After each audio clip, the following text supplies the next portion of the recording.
Hello,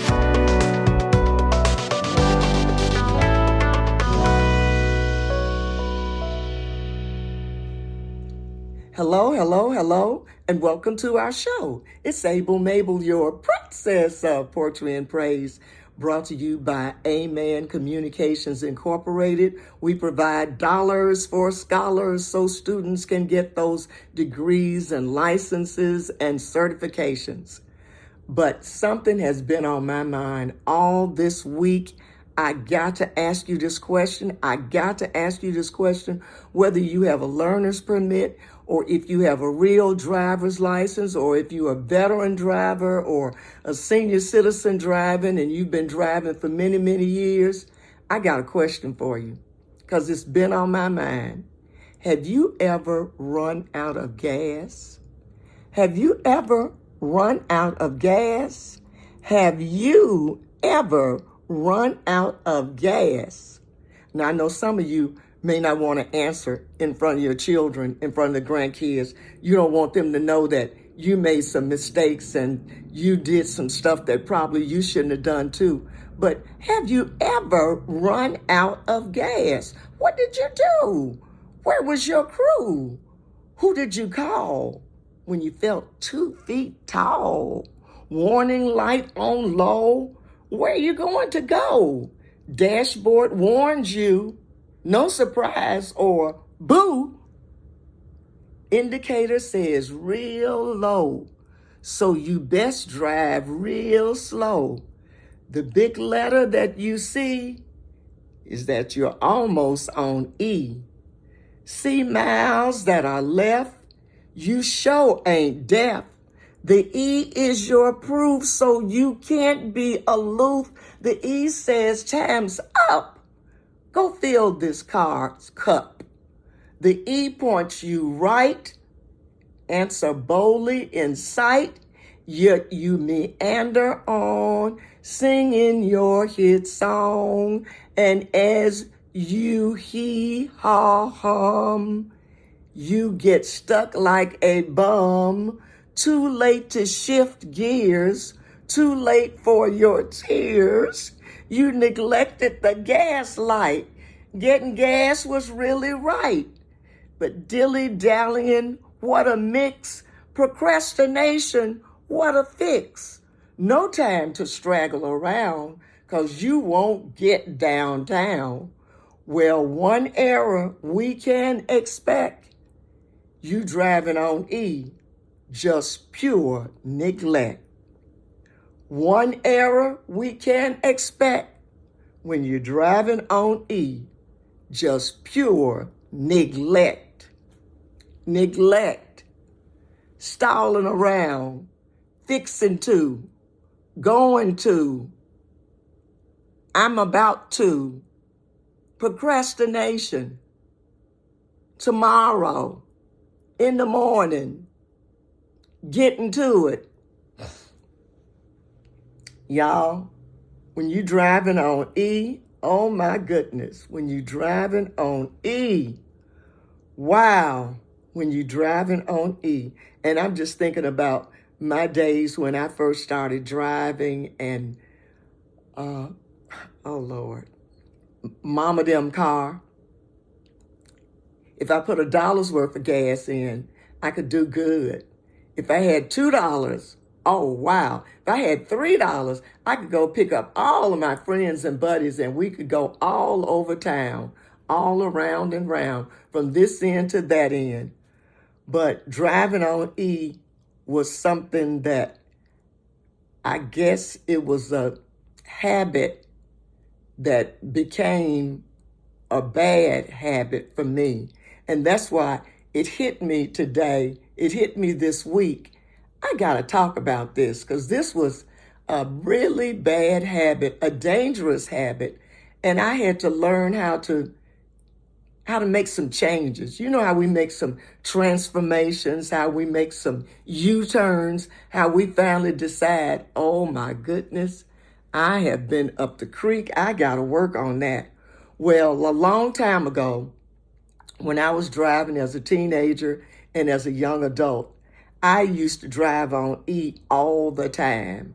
And because I knew I was going to be running out of gas, I even went and bought me a gas can or a gas bucket and a nozzle and some cloths, and I kept them in the trunk of my car. So if and when I ran out of gas or I was almost out of gas, what I do is pull over to the side and try to always be near a payphone, because back in the day we didn't have cell phones. We had to go to payphones. So I always had some change in my car, and I always knew to try to drive and get near, if I had to park, a payphone. And we would try to just walk or run to the nearest filling station. Because back in the day, it seemed as if there were filling stations on every corner. Everywhere you looked, there was a filling station with some nice men who were gentlemen, who were just respectful. They would just not only fill up your car with gas, but they would clean the front window and clean the back window and clean the rear windows and have a smile and make sure that everything was okay. They would even look under your hood and check the water and check the oil and check your tires. All of this for $1, $2, or $3. And nowadays, you can make some stops at a stoplight, and these people will run out with a little sprayer and a little wiper and try to clean the front window of your car, and they'll want $3 or $4 or $5. But anyway, back in the day, when I would run out of gas, when I was on E, I knew how to walk or run to the filling station, get the gas I needed, put it in the car, and then zoom on wherever I had to go.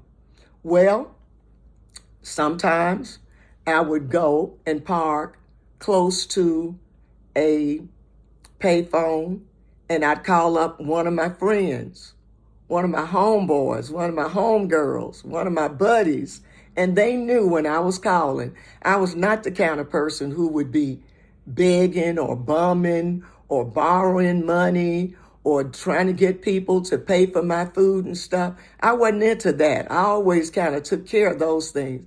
But for some reason, I couldn't stop driving on E. And my friends always came to my rescue. All I had to do was call them. What is it? You just call out my name, and I know wherever I am, you'll come running to see me again. Winter, spring, summer, or fall. My friends, all I had to do was call, and they'd be there to help me out and to get me so my car or my mama them car would be working again. Well, when I got married to my college boyfriend, sweetheart, who I just loved, Paul Wayne Scott Sr., we moved to Greensboro, North Carolina. And the first 6 or 8 weeks while we were there, we had just gotten married. We hadn't opened up all of our wedding presents. We hadn't opened up all of the boxes that were all over the house. I was on my way to work. I had just been blessed with a job at a TV station. My husband was blessed with a job in the next county at a plant. So he was about 30 miles from where I worked.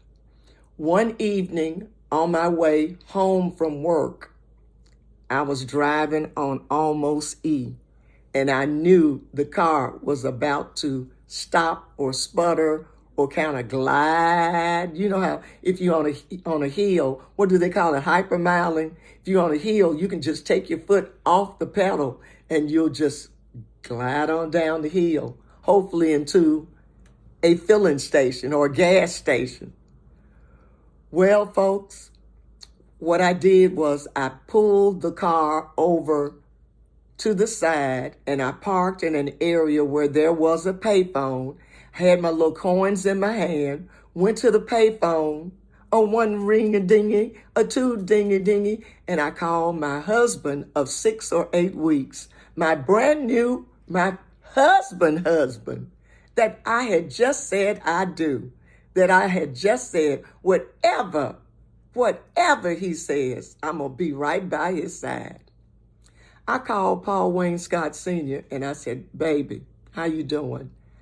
I am stuck in a rut. I'm running out of gas. It's right at E. I'm at this payphone. I told him where I was, and I said, can you come get me? And there was this long pause. And when he got back on the phone, he didn't sound like my sweetheart, Paul. He didn't sound like my newly wedded husband, Paul. He didn't even sound like the one that I would always call baby. Hey, baby. He sounded very authoritative. He sounded like a boss. He sounded like a supervisor. He sounded like somebody who was really trying to get a point across. And I'm going, what is this? What voice is this? I ain't heard this. We've been dating all these years and just got married, and he's going to come off sounding like a whole nother person. Is this a Dr. Jekyll, Mr. Hyde, or what? Paul said, Mabel, do you have the AAA card? I said, yeah.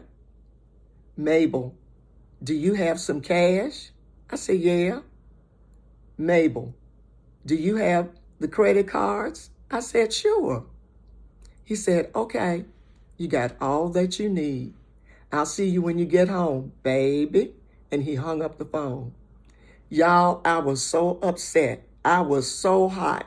I know I didn't just turn pink. I turned red, probably wine. I was upset. I mean, steam was coming out of my ears. Ooh, I had never been so mad in all my life.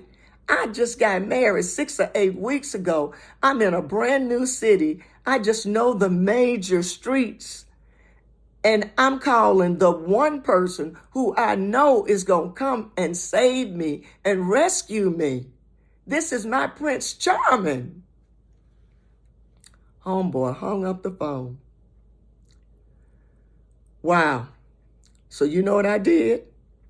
I put some more money in that payphone, and I called, and I did what I had to do to get the right people to come and help me. You know, the folks who you have to pay to help you when you have a problem with your car, or something's wrong with your tire, or you run out of gas. Well, about 45 minutes later, they came. They got my car started again, put gas in and everything, and they said, follow us to the next good gas station where you can fill up your tank and get home. So I followed them, filled up my tank at the gas station. When I got home, I tell y'all, I was so upset. I mean, I was just, and I'm going to tell you, if I had had some gas in that car, after hearing what he said to me, I would have made a U-turn, and instead of going toward my house, I would have been on the expressway going toward Memphis, Tennessee. Because, I mean, I was mad. That really, really upset me. He going to leave me out there by myself when I didn't know nobody. I had just got the job at the TV station. I didn't really know folks there. I couldn't be calling them up. The one person I did know was my husband. And anyway, I'm not going to even talk about that part anymore. Let me just jump to what has happened recently. I mentioned this, you know how when you're talking to your good friends, a story will come to your mind and you just kind of mention it. And I said something to my good friend and buddy, and she and her husband are like family to me. And when I told her the story of what happened, she shocked me with her remarks. I said, oh my goodness, now she gonna act like a big sister. She told me that Paul was right and that Paul was being a good husband because he was trying to prepare me for my future and prepare me for future times and future days and future places. And I'm going, I don't even want to hear this from one of my good friends who trying to be my big sister, who gonna tell me how Paul was a good husband. She said, think about it.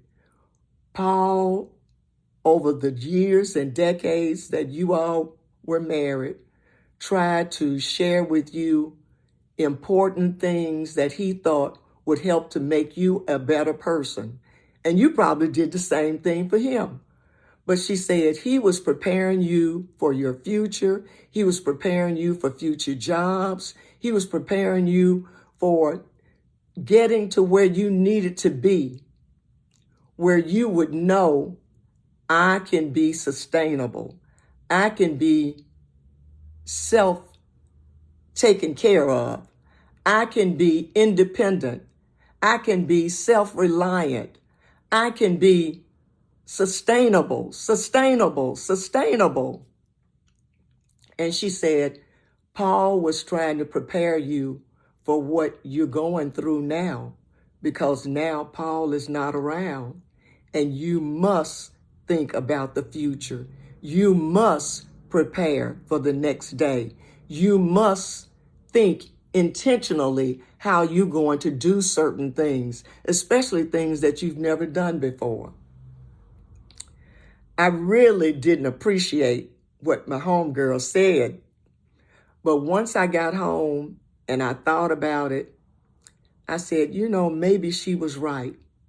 Maybe she was right, because if I run out of gas now, who I'm gonna call? I can't call Paul. He's up in heaven, singing and playing and having a good time with the heavenly hosts. I can't call Paul Wayne. He's traveling and singing and doing things in different cities. I can't call Joshua. He's doing stuff on his job, running around in different places, in different space. So what do? I can't call Ghostbusters. And that's when I realized all of the things that Paul had been trying to teach me.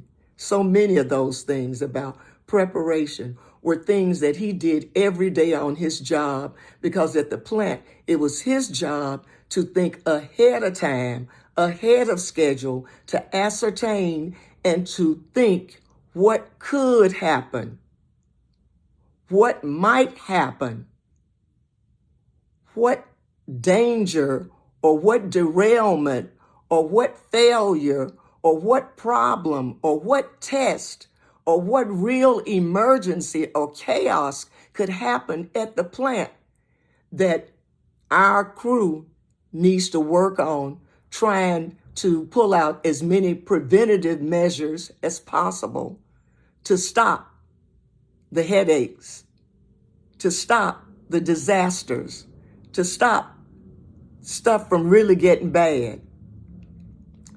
And I said, wow, this is what I needed, not only for my job, because I had to deal with crisis too, but this was what I needed in my everyday life, to learn how to better prepare, to be more intentional, to think ahead of time, to think of what could, what should, what would possibly happen, and how to prevent it, how to look at prevention. Why do we take vaccinations? To prevent from getting real sick. Why do we eat right and drink lots of water and try to eat vegetables and good food to try to keep our bodies in good shape? It's prevention. And that's what Paul was trying to teach me. That's what he was trying to show me, that tomorrow is often the busiest day of the week. And procrastination is just the art of just keeping up with yesterday, of stuff I should have done, of stuff I would have done, of stuff I could have done. Wow. And I thought about a song when I was real little, song by an artist some of you may not even know about. Peggy Lee. And the words to one of the verses I'm going to read to you. The faucet, she is dripping, and the fence, she's falling down. My pocket needs some money, so I can't go into town. My brother isn't working, and my sister doesn't care. The car, she needs a motor, so I can't go anywhere. Did you hear that part? So I can't go anywhere. And then the chorus is, mañana, mañana, mañana is good enough for me. Mañana, mañana, mañana is good enough for me. Mañana meaning in the morning or meaning tomorrow. But we can't wait on tomorrow because we need to get stuff done today. We got to get stuff done today.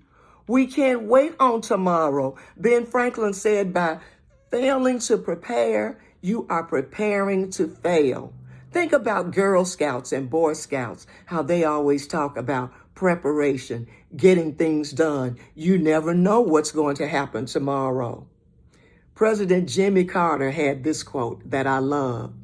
We should live our lives as though Christ was coming this afternoon. We should live our lives as though Christ was coming this afternoon. John C. Maxwell said, if you're proactive, you focus on preparing. If you're reactive, you may end up focusing on repairing, redoing, remaking, reshaping, to do again. You don't have to go through the re's and to do it again. If you do what you're supposed to do when you're supposed to do it. If you don't know where you're going, you'll end up someplace else. Yogi Berra. And then John Denver wrote the words to this song, and I think more of you probably are familiar with this. The sun will come up out tomorrow. Bet your bottom dollar that tomorrow there'll be sun. Just thinking about tomorrow clears away the cobwebs and the sorrow till there's none.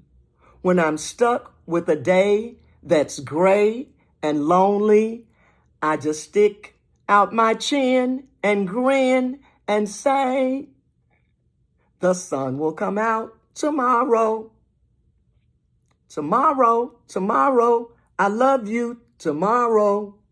You're always a day away, a day away, a day away. You can't wait on tomorrow. You got to do stuff today. It's always seems impossible until things are done. Martin Luther King even said the time is always right to do what is right. Dolly Parton said, if you don't like the road you're walking, start paving another one. If you want your car to work, you better put some gas in it. So to succeed in life, we got to do the right thing. We got to prepare. We got to be intentional. We got to do what we know we need to do. And I thought about this story about the ant and the grasshoppers. And all of you know, when you see ants, they're all together in teams and groups, and they work hard together during the spring, during the summer, during the fall. And when the winter comes, they've already stored and stashed back enough food where they can eat, and they will have something from breakfast, lunch, and dinner. But the grasshopper, on the other hand, during the spring, during the summer, the early fall, all the grasshoppers just jumping all around, having a good time, partying, dancing, staying out all night, staying up, just boogieing now, boogie down, just boogieing, just having a good time, just doing all kind of line dancing. Yeah. With his fan, I can see a grasshopper now fanning. Pull your fan out. Wow, a grasshopper wearing them boots. Yes, yes, yes, yes. And the grasshopper during the winter time gets hungry. And what is that grasshopper going to do? He said, hey, I'm going to go over and talk to my ant friends because I know those ants got lots of food and they can spare to give me some. But what do the ants tell the grasshopper? We sorry, buddy. Your idleness got you in the place where you are now. Your idleness. You got to work hard and prepare for the future like all of us do. The ants work hard. Those of us who are like the ants, we work hard because we know there's going to come a time when we're going to need to say, where's my stash? Where's that food I got still in the refrigerator? Where are those preserves? Where are those things, those jams and jellies and all that stuff that grandmama them showed us how to make or how to buy? So whenever things got tight, we would always have some food in the cupboard, in the pantry, somewhere to feed ourselves. So it all goes back to what I started off talking about. You have to think about the gas when you are driving up and down the road. You got to think about filling up your tank and keeping your tank full. And that's what I do now. Right now, I learned from Paul. And what I do is when I get halfway full, I go get some more gas. When I get halfway full, I go get some more gas. When I get halfway full, I go get some more gas. Because remember what St. Paul said. Remember what he said? And this is something that I love. Paul in 2 Thessalonians said, if anyone is not willing to work, let him not eat. And it's the same thing with your car. If you don't put gas in that car, hey, that car won't work. So if you want to eat, you got to work. And if you want your car to work, you got to fill it up all the way up with some gas. You got to do what you got to do. If it's an electric car, the same thing. Be intentional. Route your route ahead of time so you'll know where you can get some more electricity to keep that car going. What did Jesus say? I must work the works of him that sent me while it is day. The night cometh when no man can work. Procrastination, putting stuff off, waiting till the last minute, chilling till you're willing. Wait broke the bridge down. See you later, alligator. After a while, crocodile. I'm fixing to. I'm going to. Who you gonna call? Not Ghostbusters. Take care of yourself. Be intentional. Prepare for your future. Prepare for your future. Prepare for your future. Make sure you don't run out of gas. Make sure you don't run out of gas. Make sure you don't run out of gas.